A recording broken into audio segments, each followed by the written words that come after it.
Hi, I'm Rachel Keski and I'm an oboist. This video is going to be talking about how to choose a good reed. The first thing I'm going to do is show you a few bad reeds and things that you can see on them that would make them not a good reed to buy. So on this particular reed, there is just a big old chunk taken out of the top of the reed. And one like this, where there's just, it's looking real rough with the whole corner missing. That sort of reed isn't going to play very well, and it's going to become less stable when there's a big old chunk missing out of it. This reed from far away might look okay, but it has a crack running through the top of it. And when a reed is cracked near the top, that is something that'll make it lose its stability as well. Cracked reeds aren't going to have as good of a response. They're not going to have as much control. They might turn into a more wild sounding reed. Now this is a reed that I tied on a while ago, and when I went to scrape on it one day, I noticed that on this one side, hopefully you can see,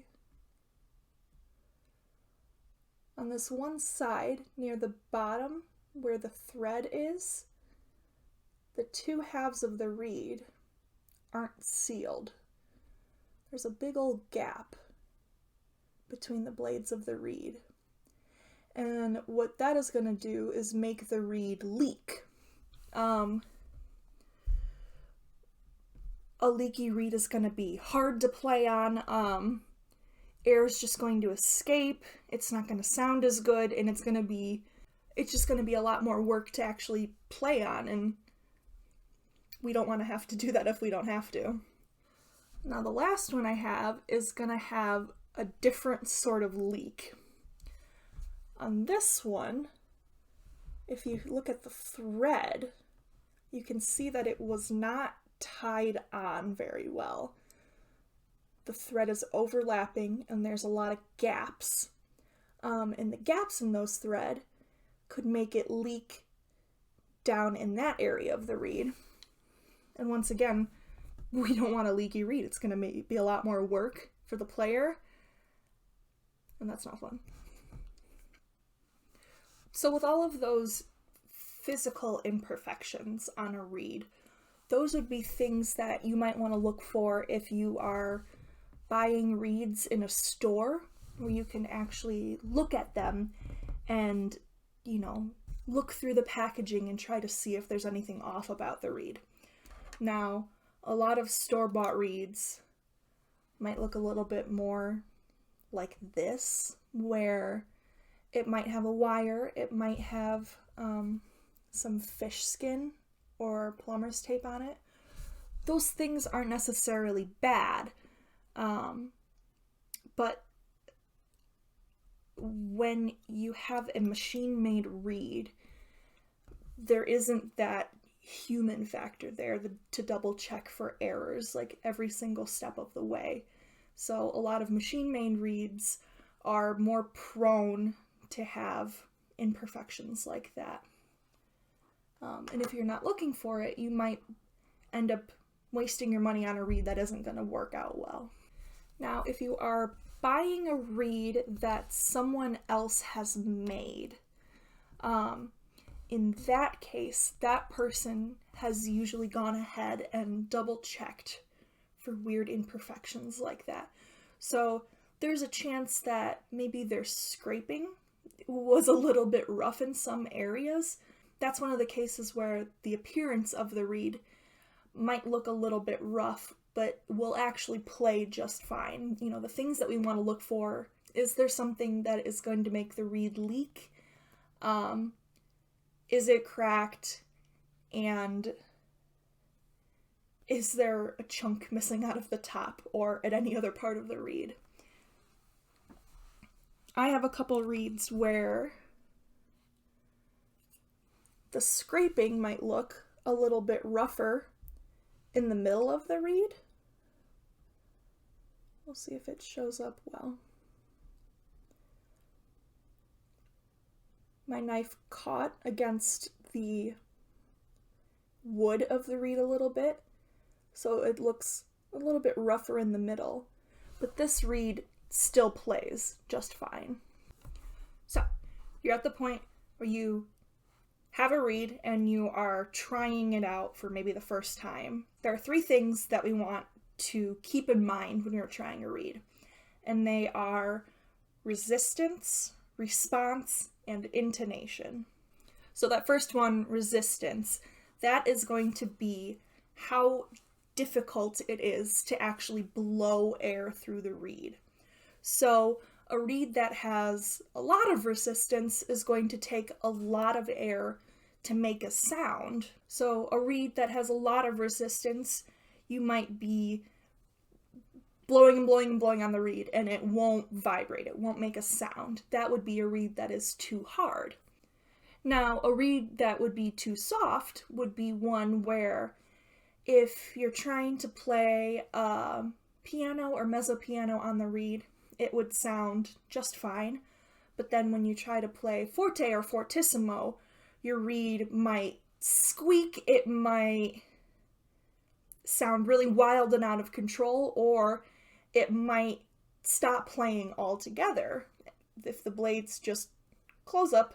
So most store-bought reeds, they are going to tell you how much resistance a reed has by labeling it like soft, medium, medium hard, and hard. So for brand new players, if you are starting on oboe and you have never played anything else before, a soft reed is going to be what works best. If you are switching from maybe clarinet, then you might be able to start on a medium soft reed, but those will have less resistance and will be easier to play on if you're not used to playing on the oboe. So maybe you've been playing for about a year, maybe a year and a half, and you're thinking, this reed is really easy to play on. It doesn't take very much effort. But maybe the sound is a little bit out of control, then you might think of moving up a hardness. So maybe you've been playing on a medium soft reed and you think, okay, maybe I'll buy a medium reed and see how that works. Now, it might be a little bit more difficult to play on at first.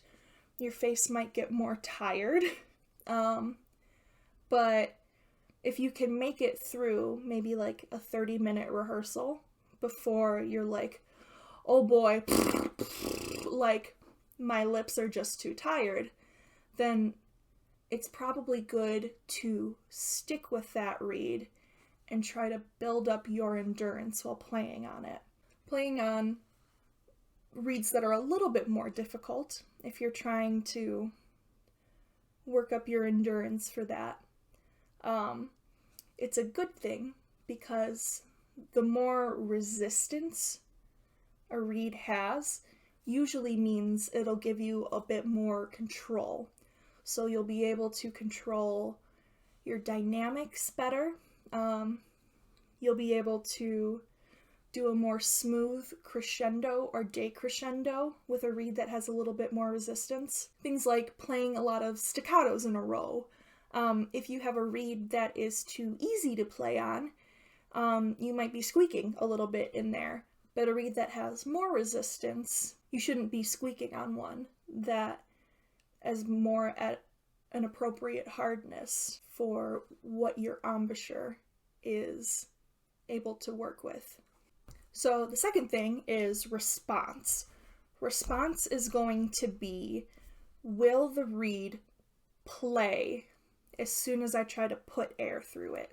So this is a reed that I like right now. When I go to play on it,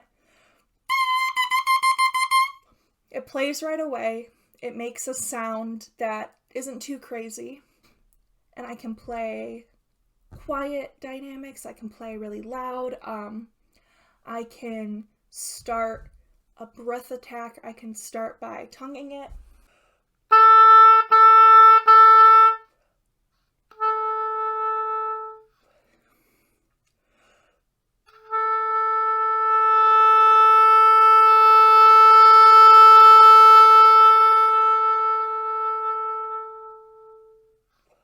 So this reed has good response for myself as a player.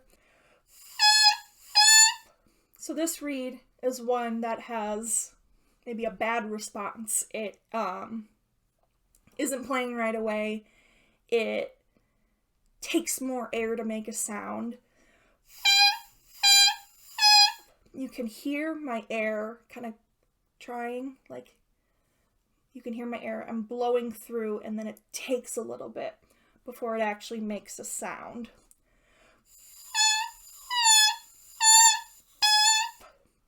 Now, this is also the reed that I showed earlier that has a big old crack down the middle. So that's one of the things that would make a cracked reed not play as well. So some of them do play, but they just don't play as well.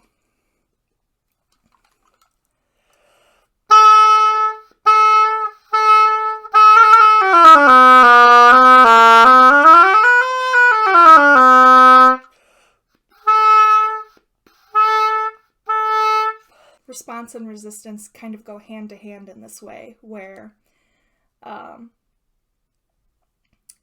ones that are too easy to play on will squeak more if you try to blow too much air through your reed to try to play louder. And ones that are too hard to play on, those ones, it's going to take more air just to make a sound, and it might feel almost impossible to play quietly because you need so much air to get the reed to make a sound that when it does make a sound, it's already at a mezzo forte. And then the third thing with reeds is intonation. And intonation is just a fancy word for the pitch of the reed. So when we play our tuning note, if you're in band, it's going to be a B flat. If you're in orchestra, maybe it's an A. You want your tuning note to be in tune with everybody else, but we also want all of the other notes to be in tune, so we can blend with everybody else around us. Oboe might be sticking out with just how it sounds, but we don't want to also stick out because our C sharp is just super, super, super sharp compared to everyone else's. So, when you get a new reed, you'll want to sit with a tuner and play your tuning note, make sure that one's in tune, and play a scale, maybe 2 octaves if you can, to try to see where in general the notes are sitting. So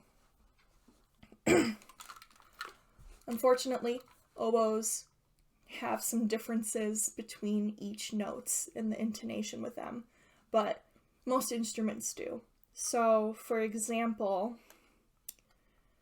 my E natural, the top space in the treble clef, that one is usually going to sit pretty sharp. And my B natural, because I only have one finger down, that one might be a little bit flat, and it might also sound thinner and reedier. And if I'm playing a low C, that one might also sound a bit more flat because it's lower in the register. Now we can kind of adjust our mouth. If you kind of loosen up your embouchure a little bit more, that'll make the pitch of a note go down a little bit, or if I'm drop my jaw while I'm playing, so